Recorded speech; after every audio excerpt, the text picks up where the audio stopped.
Ce dans quoi nous sommes pris, c'est une guerre virtuelle. Il ne s'agit pas de balles, de bombes ou de frontières ou même de territoires, non. Le nerf de cette guerre est l'information. Well, let's now talk to political journalist and author Geroid O'Coleman, who joins us from Paris this evening. Thanks very much for joining us again on RT International.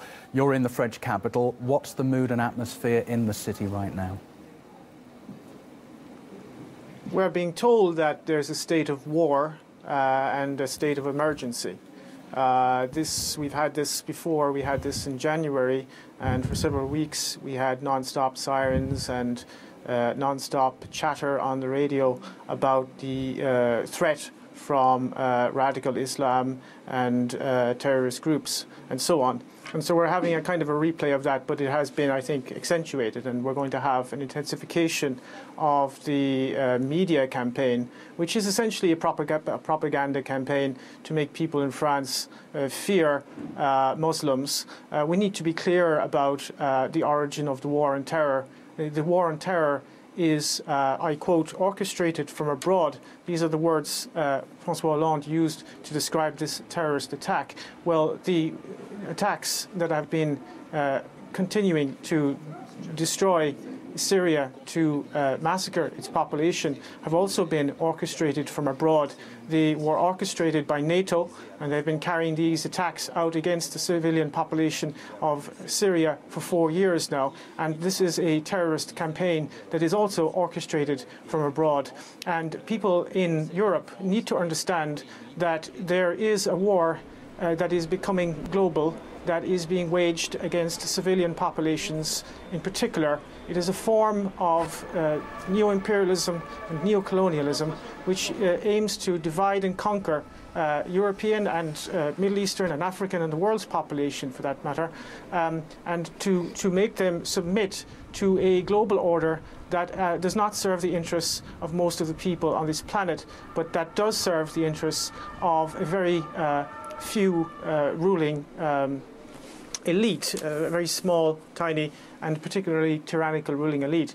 There is no war on terror. There is a war that is being waged using proxy groups, terrorist proxy groups, and they are being used against nation states who are resisting US and Israeli hegemony, and they are also being used as a means of disciplining the workforces in Europe. In a period of mass unemployment and austerity, you now have terrorist attacks being committed by terrorists funded, armed and trained by Western intelligence agencies. There is no such thing as ISIS. ISIS is a creation of the United States. We know that from official sources of the US military themselves. Declassified documents from the Defense Intelligence Agency have confirmed that. And the French government is now attempting to drum up support for more military intervention in Syria. And what they want to do is they want to get in on the game. The game is almost lost. The Russians have routed much of the Islamic State. You now have Islamic State militants coming into Europe disguised as refugees. That will destabilize Central Europe, and the French government wants to get in on the game in Syria and prop up those so-called moderate rebels. There are no moderate rebels, of course, in Syria. There are Al-Qaeda and ISIS militants, terrorists who have been beheading people, eviscerating people, absolutely creating chaos and genocide right across the region, and this does not serve the Syrian people or anyone other than the Western corporate elites and their geopolitical interests. What do you expect France to do now in the light not only of Friday's terrorism, but 10 months on from Charlie Hebdo? It's not going to ease up on what it's doing, is it? No.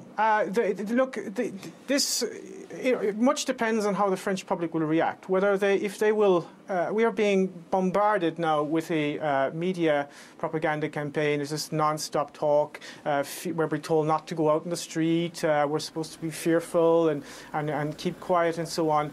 I think there is going to be a campaign against dissidents in France. They're very worried about the new media that has emerged in recent years, and they are very worried worried about the alternative media.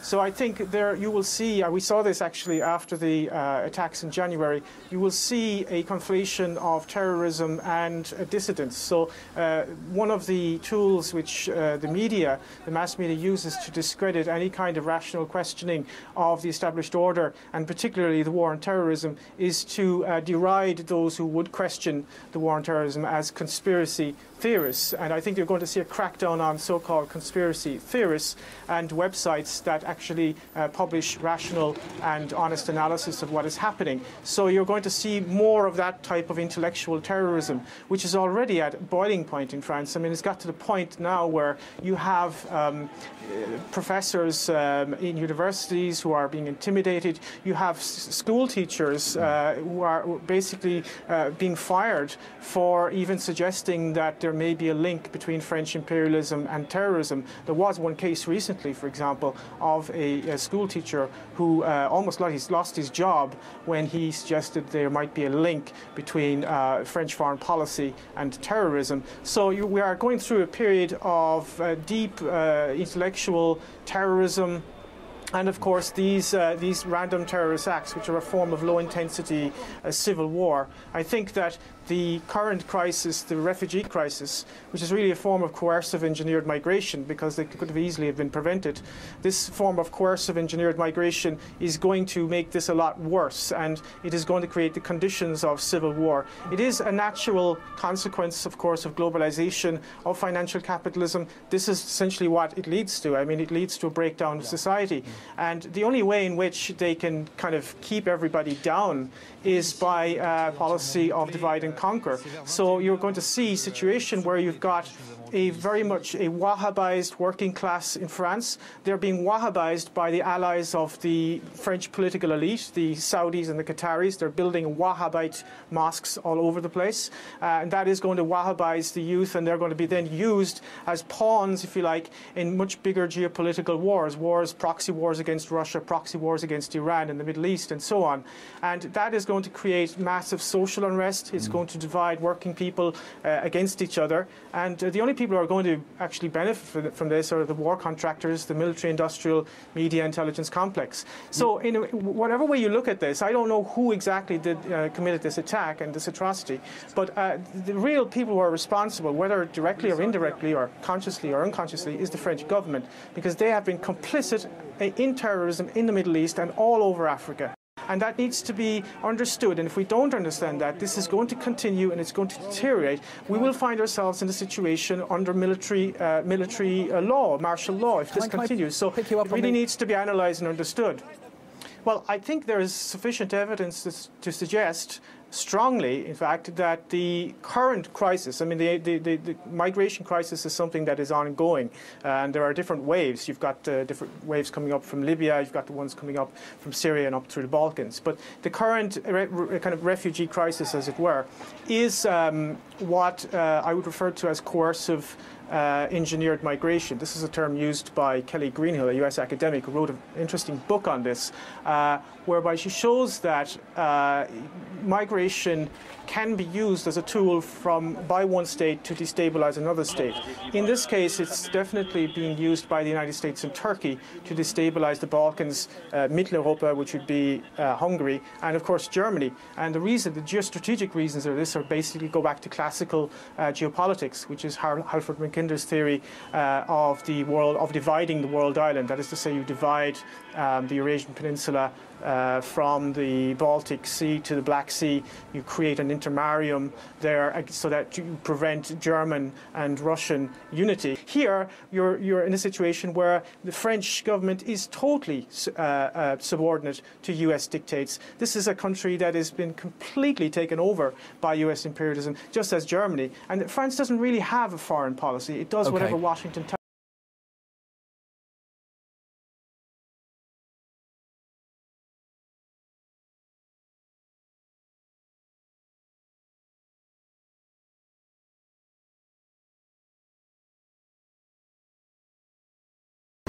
Est-ce qu'aujourd'hui, dans notre pays, vous, François Hollande, vous trouvez que les choses sur les libertés sont en danger? Je crois qu'au nom d'une cause qui est juste, nécessaire, lutter contre le terrorisme, on est en train de faire des amalgames et des confusions. C'est-à-dire que celui qui n'est plus dans la norme, qui peut avoir un comportement déviant, qui peut parfois même être au-delà de la loi, peut être assimilé à un terroriste, ce qui, là, est une atteinte grave aux libertés. Pourquoi on fait ça? Pourquoi le pouvoir politique fait ça selon vous? Je crois qu'il y a d'abord une espèce de mouvement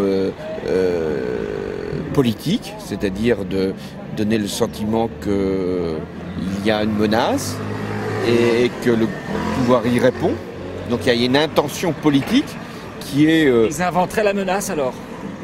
Non, je crois qu'ils ne l'inventent pas. Il y a quand même des actes qui se sont produits, des caténaires, mais on lui donne un sens qui n'est pas le bon et on lui donne une portée, on en fait un acte terroriste comme pour justifier l'intervention sécuritaire du pouvoir et son efficacité.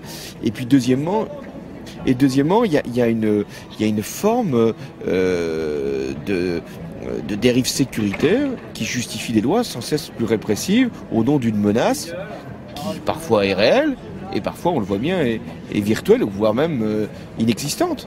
Si maintenant on lit les livres et on recherche leurs auteurs et on interprète leurs textes et on va les chercher manu militari, y compris même en Corrèze, pour les mettre sous les verrous, c'est vrai que c'est inquiétant. Faites attention à ce que vous allez imprimer, diffuser. On ne sait jamais, hein. Vous pouvez y passer aussi. Est-ce que vous êtes inquiet, vous? Parce que on ne sait jamais. Ouais. Qu'est-ce qui peut se produire? Moi, je ne crois pas que mes textes encore m'exposent, mais quelqu'un qui... La littérature est pleine de quelquefois de délire, d'ailleurs.